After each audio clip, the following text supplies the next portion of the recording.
This is our second meeting about the referendum, I believe, on this year, yes. For this year. How have you been doing since we last had you on? Well, feeling much better since the referendum passed, thank you. A lot of pressure off now. And I think I noticed a real change around school yesterday with the students and the staff too. Definitely. Nice improvement. Definitely. Nice to be a winner. A tremendous amount of work went into planning, and could you please explain the committees we had and the responsibilities each one carried out? Sure. Well, the first thing I'd like to say is that we had tremendous student participation on all the committees. I think some of the students here were involved in the door hangers that we put out on April 1st in every door in the community. We also had mass mailings. The kids helped do the folding, the stapling, the work involved there. We had student speakers who went around to all the coffees with the different groups, and also spent times going to the elementary schools, which I think helped. And raising money, I think we had a lot of contributions by our students to help pass a referendum. And so I just can't say enough about the involvement of the WCHS students. I think Panther pride was very evident on the referendum. Really a great job.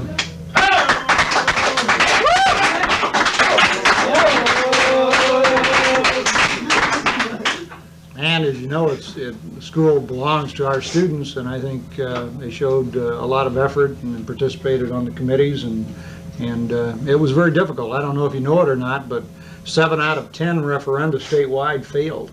And so we're in the minority, so we have a lot to be proud of here in Washington. Okay, some people doubted that we truly had financial difficulties, and they thought that we were using scare tactics and such. What are your feelings on that? Well, first of all, we do have financial problems. I think you remember that we made it very clear to people that when they voted yes, they were voting for option B, which was to retain the 7-period day, retain some of the classes that were of a lot of interest to the students. But the financial realities for this district are still not excellent. We have had to borrow money just to make this year. We'll end up a school year $200,000 in the red. We will have to pay off that loan.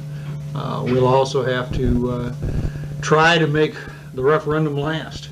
I don't think our voters would be too receptive to us coming back again next year and saying we're out of money. So we're in better shape than we were, but we still have to make some reductions. There will be some cuts that will be made for next year. Some people think that it'll be school as usual next year. It won't be. We'll have the 7-period day, but there will be some reductions in supplies. As you know, we waited on the referendum before we decided to register students this year, and that's a first. And so what we're going to do is go ahead and register all our students beginning with next week, Monday, Tuesday.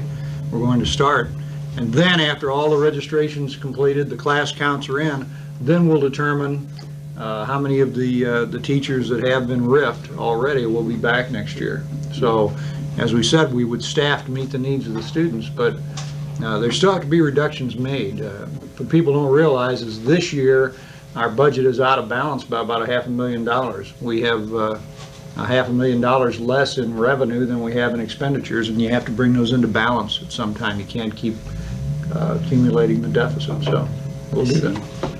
On voting day, how did the results for each precinct come out? Well, very well. First of all, in the specific precincts, we have 18 precincts in Washington, and that includes Sunnyland and the outlying areas. And the referendum carried in 12 out of the 18 precincts. And we're very pleased with that. In the 6 precincts that we lost, it was a very close loss. For example, in Sunnyland Firehouse, it's precinct 5, we only lost by 3 votes. And that's great, because Sunnyland got a $1 increase a year ago for their elementary district there, and so we knew that would be a real battle. Now, I can't say enough about the work everyone did in all the different precincts to get out the positive voters. And there was a total of 5,131 votes cast. We had 2923 yes, 2103 no. So we carried it by 820 votes. I would have, that's fantastic.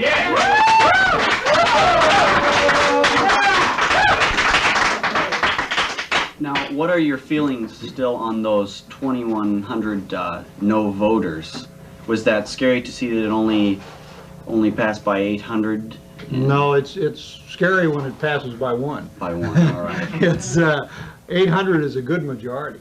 The 2,100 no votes, you have to realize that that's about 900 less than we had last fall. So I think even though some people didn't want to see their taxes increase, some stayed home, which that was fine too. We appreciated that.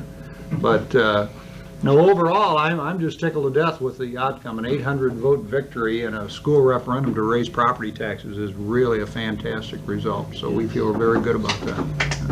Yeah.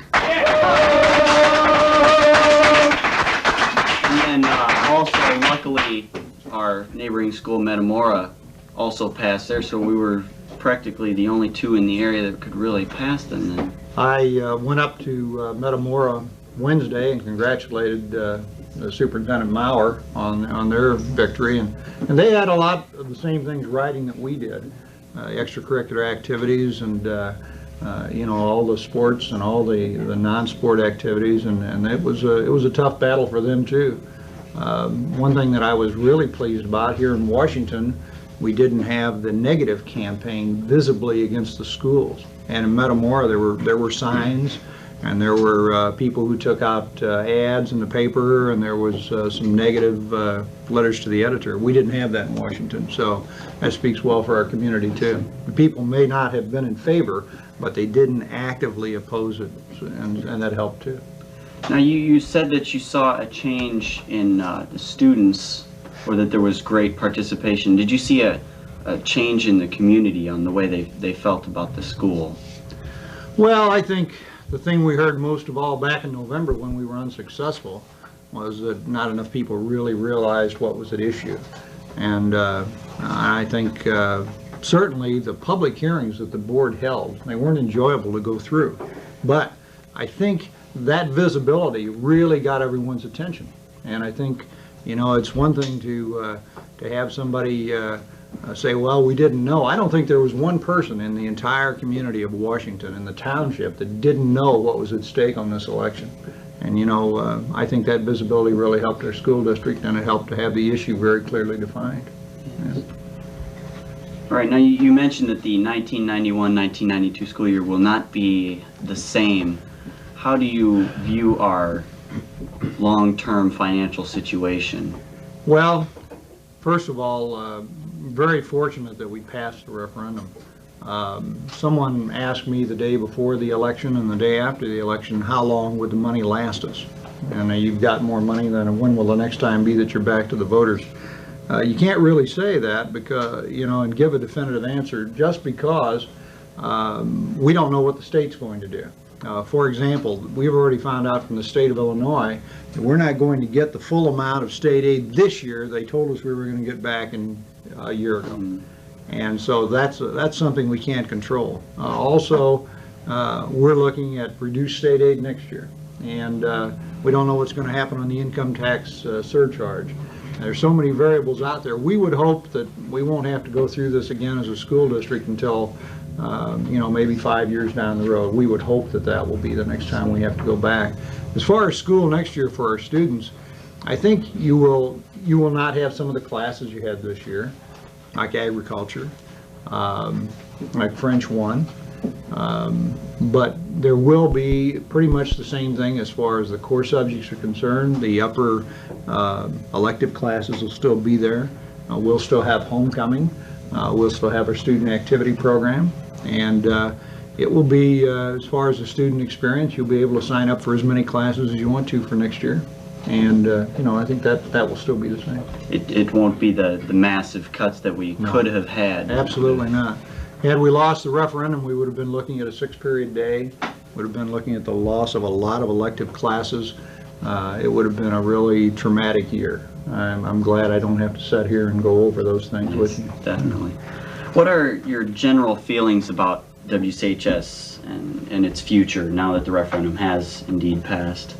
Well, as I said, WCHS is a school with a lot of pride, and I see good things for us. I see that we will remain competitive with the other Tri-County schools and our ACT scores. I see that we'll have an excellent preparatory program for college, for vocational. I see some good years ahead for Washington, a lot better years ahead for us than for a lot of other districts in the state. I don't know if you heard about Streeter. They went back to the Streeter Township High School, went back to the voters for the 4th time, and they lost by over 1,000 votes, and next year they have nothing at Streeter, no extracurricular activities. They're going to lay off 40% of their teachers, and it's just a lot of districts are going through that, and I'm thankful we don't have to. Well, we thank you very much.